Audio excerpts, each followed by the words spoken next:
প্রধানমন্ত্রী শেখ হাসিনার দিল্লি সফরে সই হওয়া সমঝোতা স্মারক বাস্তবায়নে জুলাইয়ের শেষ সপ্তাহে বাংলাদেশের ভেতর দিয়ে ভারতীয় ট্রেনের পরীক্ষামূলক যাত্রা হতে পারে। এর আগে দুই দেশের প্রতিনিধিদের একটি কমিটি গঠিত হবে এবং তারা ট্রেন চলাচলের স্ট্যান্ডার্ড অপারেটিং প্রসিডিওর এসওপি নির্ধারণ করবে।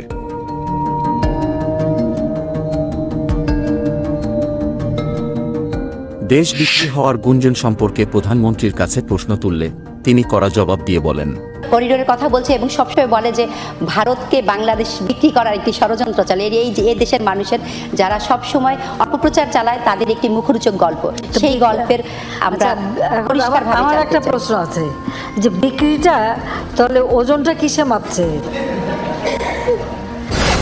পশ্চিমবঙ্গের নদিয়া জেলার কেদে থেকে বাংলাদেশের ভেতর দিয়ে রাজ্যটির আলিপুরদুয়ার জেলার ডালগাঁও পর্যন্ত পণ্যবাহী ট্রেন চালানোর প্রস্তাব দিয়েছিল ভারতের রেল বোর্ড। সে অনুযায়ী পরীক্ষামূলক যাত্রায় পণ্যশূন্য ভারতীয় রেলগাড়ি গেদে থেকে বাংলাদেশের চুয়াডাঙ্গার দর্শনায় আসবে।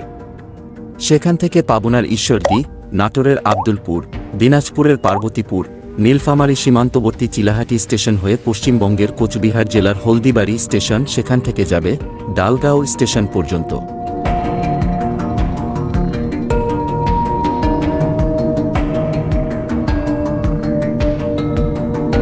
ডালগাঁওকে ভুটান সীমান্তবর্তী স্টেশন বলেছিল ভারত, যদিও সেখান থেকে ভুটানের ফুয়েন্ট শিলং স্থলবন্দরের দূরত্ব 100 কিলোমিটারেরও বেশি।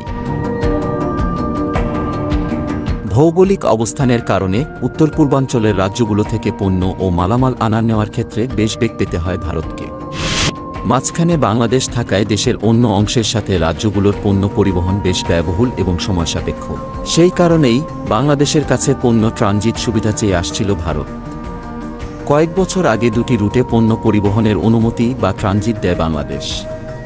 তবে ওই চুক্তির আওতায় ভারতের মালবাহী ট্রেন বাংলাদেশের মধ্য দিয়ে সরাসরি যেতে পারে না, বরং বাংলাদেশ সেগুলো ভারতীয় সীমান্তের এক প্রান্ত থেকে অন্য প্রান্তে পৌঁছে দেয়। এতে আপনি কি মনে করেন? বাংলাদেশ কি ভারতের কাছে বিক্রি করে দেওয়া হচ্ছে, নাকি বাংলাদেশ উন্নতির শিখরে পৌঁছাবে?